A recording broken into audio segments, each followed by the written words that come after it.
Hello students, welcome to my channel sociology with doctor निमृता।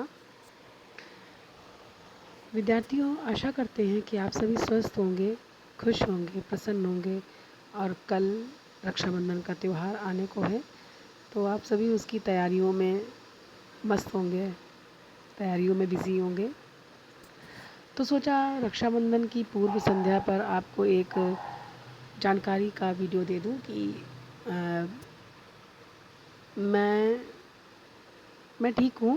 कुछ लोगों ने पूछा था कि मैम कोविड में आपको हुआ था तो आप ठीक हैं? हाँ, हम ठीक हैं, स्वस्थ हैं। आप सभी भी अच्छे होंगे। ईश्वर से यही प्रार्थना है कि आप सब अच्छे रहें। विद्यार्थियों, बहुत दिनों से मैंने कोई इस पे बहुत मतलब 7-8 महीने हो गए हैं हमने अपने इस चैनल को टच नहीं कर पाए हम। बहुत सारी वजहें थी, लेकिन अब यही है प्रयास कि वो सारी वजहें ख़त्म हो जाएं और कुछ ख़त्म भी हो चुकी हैं। तो आप सभी लोग इस पे अब आप सब फर्स्ट ईयर से प्रमोट होकर सेकेंड ईयर में भी आ गए हैं। सेकेंड ईयर वाले थर्ड ईयर में पहुंच चुके हैं और थर्ड ईयर वाले पास आउट हो चुके हैं। तो अब आप सभी की पढ़ाई स्टार्ट करने का समय आ चुका है। मैंने सोचा देर ना करते हुए आपको एक जानकारी दे दी जाए कि अब आपका जो कोविड की वजह से पेपर आपका दोनों पेपरों को मिला करके काफ़ी विश्वविद्यालयों में, कानपुर विश्वविद्यालय में तो हुआ ही था, इलाहाबाद स्टेट यूनिवर्सिटी है और कई विश्वविद्यालयों में पेपर दोनों पेपरों को मिला करके एक कंबाइंड ऑब्जेक्टिव पेपर हुआ था। तो अब डिस्क्रिप्टिव पेपर की तैयारी एक एक पेपर को, जैसे सेकेंड ईयर में आपका फर्स्ट पेपर डिस्क्रिप्टिव है और फर्स्ट पेपर सेकेंड पेपर आपका ऑब्जेक्टिव है। तो अब हम ये गलती ना करें कि एक को हम डिस्क्रिप्टिव तैयार करें, एक को हम ऑब्जेक्टिव तैयार करें, बल्कि अब हमें दोनों को ही ऐसे व्याख्यात्मक रूप से पढ़ना है कि अब हमारा दोनों ही पेपर में, चाहे कोई भी पेपर हो वो डिस्क्रिप्टिव आ जाए, चाहे जो भी पेपर हो ऑब्जेक्टिव आ जाए। तो ऐसा कोई अब हमारे मन में शंका नहीं हमको रखनी चाहिए, ना ही शंकाओं के साथ अपनी पढ़ाई की शुरुआत करनी चाहिए। एक एकदम फ्री माइंड से अपनी पढ़ाई स्टार्ट कीजिए। और क्योंकि पता नहीं पेपर का प्रारूप मार्च में, अप्रैल में जब एग्ज़ाम्स होंगे तो वो कैसा प्रारूप आएगा।